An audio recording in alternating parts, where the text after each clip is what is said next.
Disclaimer: the following analytical report is provided by Zalengam Media purely for academic and informational purposes. It aims to present a balanced understanding of contemporary ethno-political developments in northeast India. The views expressed do not represent any organization, faction, or authority, and readers are encouraged to verify details through official sources before drawing conclusions. The press statement released by the Zeliangrong United Front, ZUF, on October 29, 2025, following its 8th round of political talks with the Government of India, carries an undertone of quiet determination and cautious optimism. It hints at an evolving chapter in the long, complex political discourse that the Zeliangrong people have engaged in for decades.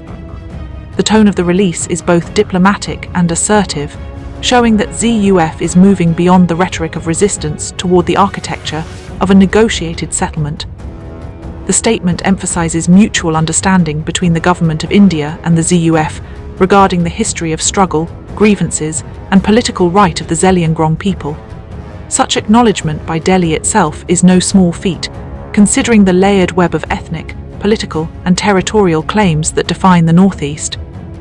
It subtly signals that the government recognizes the Zeliangrong question not merely as a sub-issue within the Naga or hill politics, but as a distinct political entity deserving structured engagement. The tone of the ZUF press release avoids confrontation. It speaks the language of peace, participation, and pragmatic negotiation.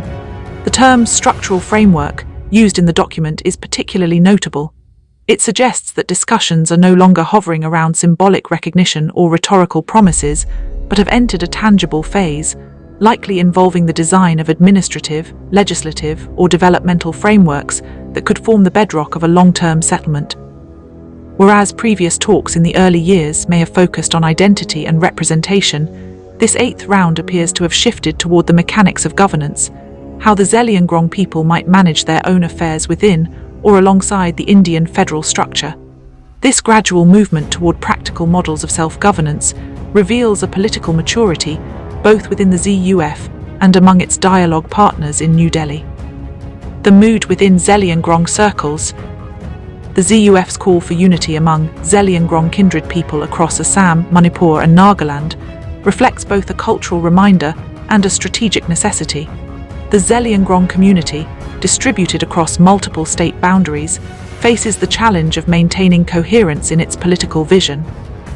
The press release cleverly uses the language of prayer and cooperation, terms that resonate deeply within Zeliangrong's social ethos, to rally community support without provoking state authorities or neighboring ethnic groups. This appeal demonstrates that ZUF understands its political process as a collective moral journey rather than an elite negotiation. It's not only about power sharing, it's about ensuring that the people remain emotionally invested in the process.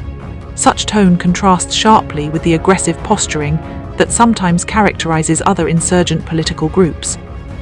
The release's focus on exchange of draft proposals indicates that the discussions have entered a drafting phase, suggesting the existence of documents, perhaps blueprints for autonomy, development mechanisms, or administrative demarcations. It implies that both sides are now serious enough to commit ideas to paper, a critical signpost in any peace process. The NSCN IM's perception and calculated silence. To understand the layered implications of the ZUF's progress, one must consider how the NSCN IM, the dominant political military force representing Naga nationalism, views these developments.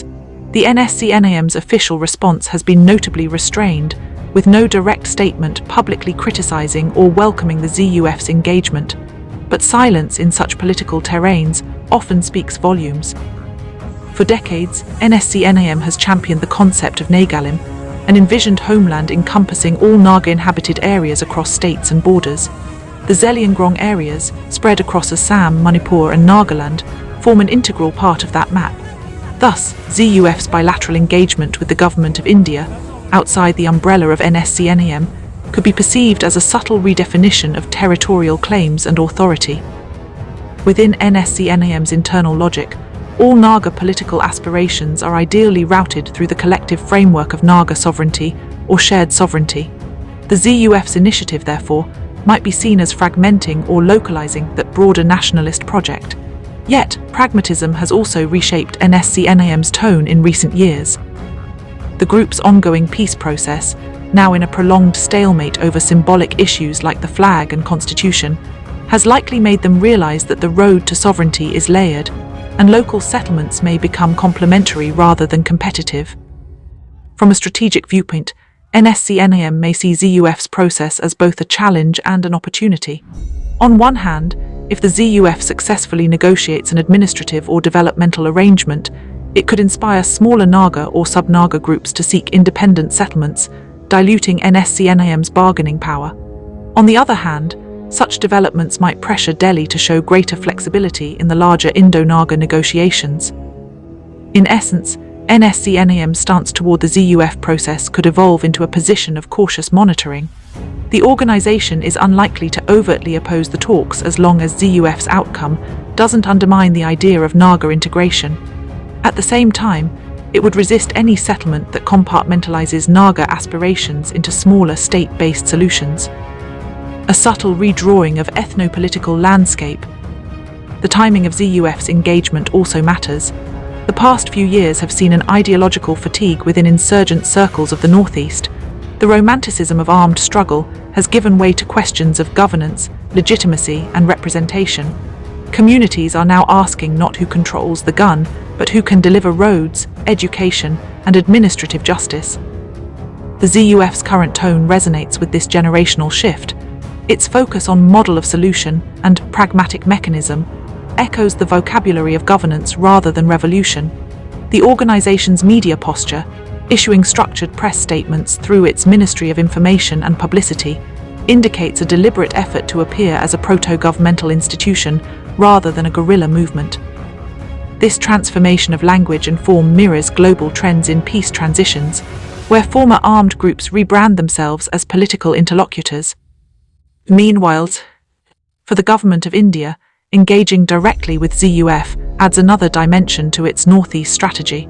By holding parallel or multiple talks with different groups, New Delhi effectively dilutes the monopoly of any single insurgent organization. It diversifies its negotiation portfolio and builds leverage within the peace process. The state's recognition of ZUF's unique identity within the Zeliangrong belt also helps address grievances that might otherwise fuel resentment or local unrest. However, this multidirectional engagement carries risks. Fragmented settlements could lead to overlapping jurisdictions or intergroup rivalries. The NSCN IM's long-standing claim over Zeliangrong areas, the ZUF's push for a distinct arrangement, and other local entities, territorial interests could easily clash if not synchronized under a broader peace framework. The balancing act between ethnic identity and administrative reality. One of the most intriguing aspects of the ZUF statement is its refusal to overdefine its goal. It doesn't mention sovereignty, statehood, or integration. Instead, it focuses on structural framework and pragmatic solution. This linguistic precision is politically strategic. By avoiding inflammatory terminology, ZUF leaves the door open for multiple outcomes: autonomous district models, regional councils, or special administrative zones, all of which can be adjusted within the Indian constitution. The phrase "work out a model of solution" suggests flexibility, and flexibility is the new realism in Northeast politics. Unlike in the 1990s, when every group spoke of absolute sovereignty, today's movements talk about shared authority, local empowerment, and recognition within a cooperative federal setup.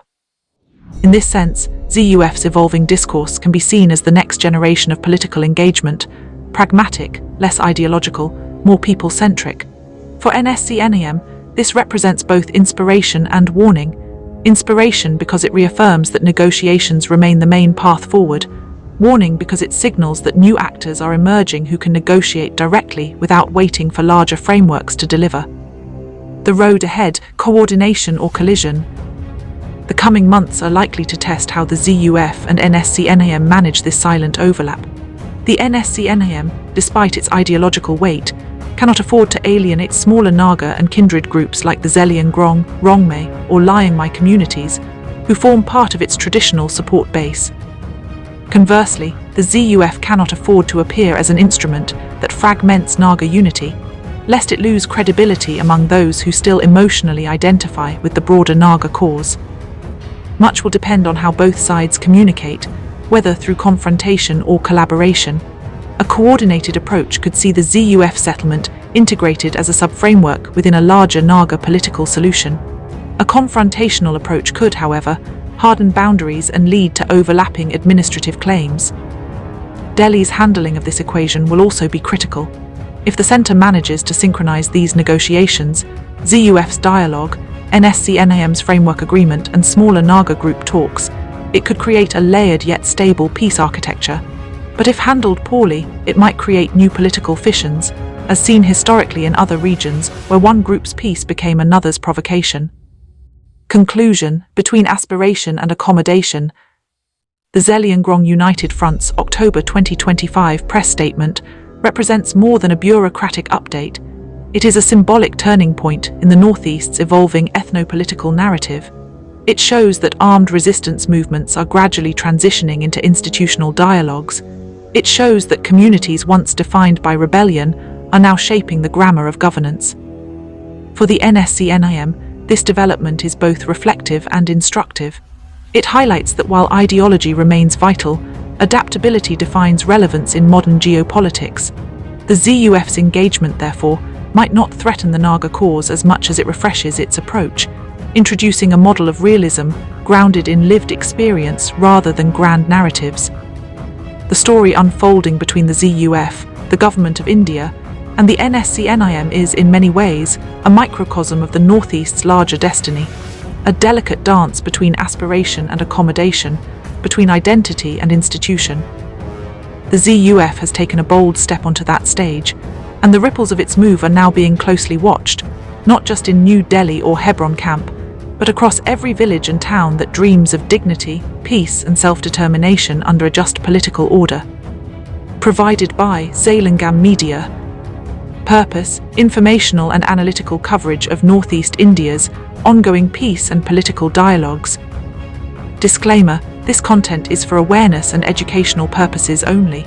Zalengam Media does not endorse or represent any armed, political, or governmental organization mentioned herein.